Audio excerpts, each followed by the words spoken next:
which led to the greeting center high above the capital city Eusebus. "This will be a good opportunity for you to reflect on a new Jedi lesson," Obi-Wan said. "Connection with the living force. There are beings from all over the galaxy here. You'll pick up many kinds of energies. With such a variety of beings crowded onto one planet, there is much to learn." "Yes, Master." Anakin walked out onto the landing ramp, his eyes eagerly sweeping the platform.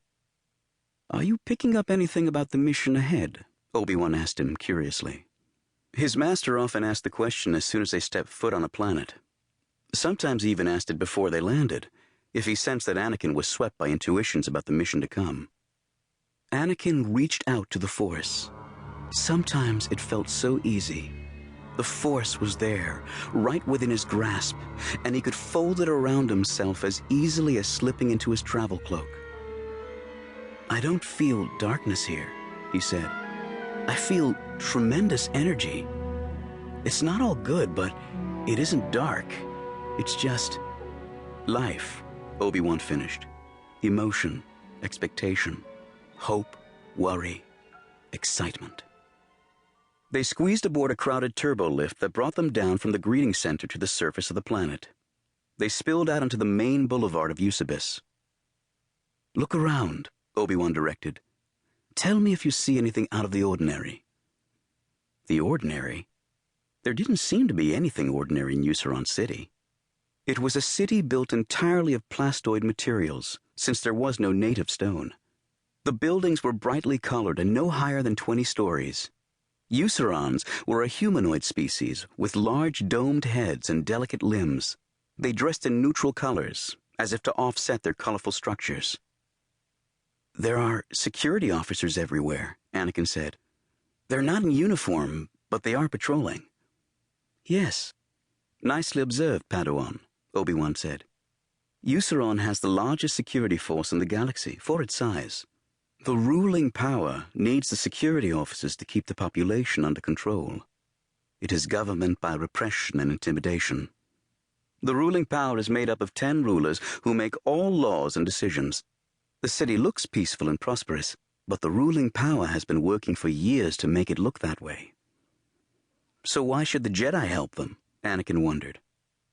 "The ruling power is not the kind of government the Senate would normally support," Obi-Wan agreed. "But the safety of many beings depends on the games proceeding well, and that is important for the continued peace of the galaxy itself. So don't forget that this mission is a serious one.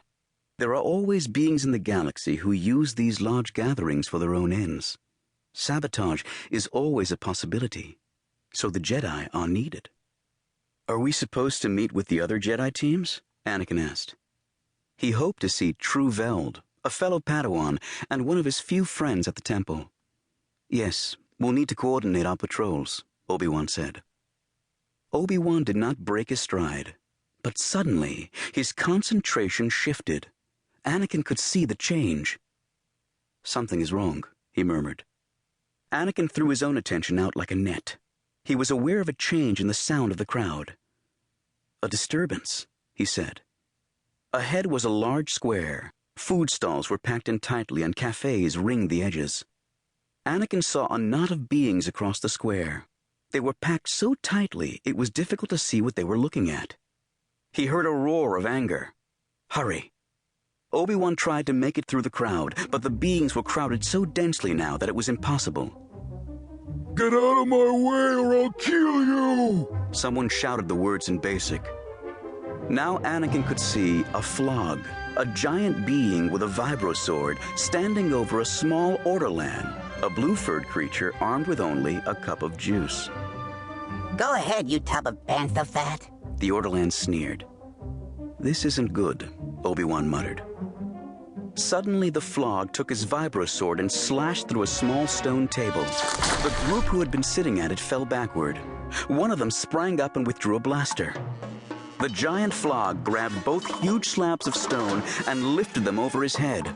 "I'll kill you all!" Frustrated, Obi-Wan tried to get through the crowd. The beings had formed a solid wall of flesh and muscle. Anakin saw a sudden flash of blue. A lightsaber danced in the